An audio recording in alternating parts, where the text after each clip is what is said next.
ইরানের পারমাণবিক অস্ত্র ইস্যুতে গত শনিবার ওমানে শুরু হয় তেহরান ও ওয়াশিংটনের বহুল প্রতীক্ষিত বৈঠক। উভয় পক্ষের দাবি গঠনমূলক হয়েছে আলোচনা। এর মধ্যে যুক্তরাষ্ট্রের মধ্যপ্রাচ্য বিষয়ক প্রতিনিধির হুঁশিয়ারি, চুক্তি করতে হলে ইউরেনিয়াম সমৃদ্ধকরণ কর্মসূচি বন্ধ করতে হবে ইরানকে।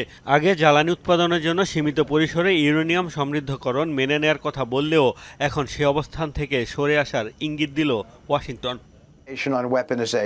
মূলত দুটি গুরুত্বপূর্ণ বিষয়ে তাদের সাথে আলোচনা হবে। 60% সমৃদ্ধ ইউরেনিয়াম রয়েছে তাদের কাছে, যেটি মেনে নেওয়া যায় না। তাদের অস্ত্রাগারও যাচাই করতে হবে, দেখতে হবে কী ধরনের ক্ষেপণাস্ত্র মজুদ রয়েছে। আমাদের প্রথম বৈঠকটি বেশ ইতিবাচক ও গঠনমূলক ছিল। হোয়াইট হাউস জানিয়েছে, বৈঠক চললেও ইরানের উপর চাপ প্রয়োগ অব্যাহত রাখবে যুক্তরাষ্ট্র। আবারও হুঁশিয়ারি, ইরানকে কোনোভাবেই পারমাণবিক অস্ত্রের মালিক হতে দেবেন না ডোনাল্ড ট্রাম্প।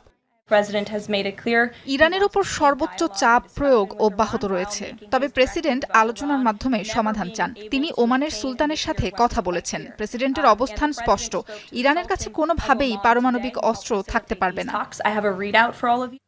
ইরানের সর্বোচ্চ ধর্মীয় নেতা আয়াতুল্লাহ আলী খামেনি বলেছেন, যুক্তরাষ্ট্রকে বিশ্বাস করে না তার দেশ। এই আলোচনা নিয়ে তাই তিনি খুব বেশি আশাবাদীও নন। এই আলোচনা নিয়ে আমাদের অতিরিক্ত আশাবাদী কিংবা হতাশ কোনোটাই হওয়া উচিত নয়। প্রাথমিক ধাপগুলো ভালোভাবেই শেষ হয়েছে, কিন্তু যাদের সাথে আলোচনা হচ্ছে তাদের উপর বিশ্বাস নেই। তাদের খুব ভালো করেই চিনি আমরা। আগামী শনিবার ওমানে দুই দেশের প্রতিনিধিদের মধ্যে দ্বিতীয় বৈঠক অনুষ্ঠিত হবে। মোস্তফা মাহমুদ, যমুনা নিউজ।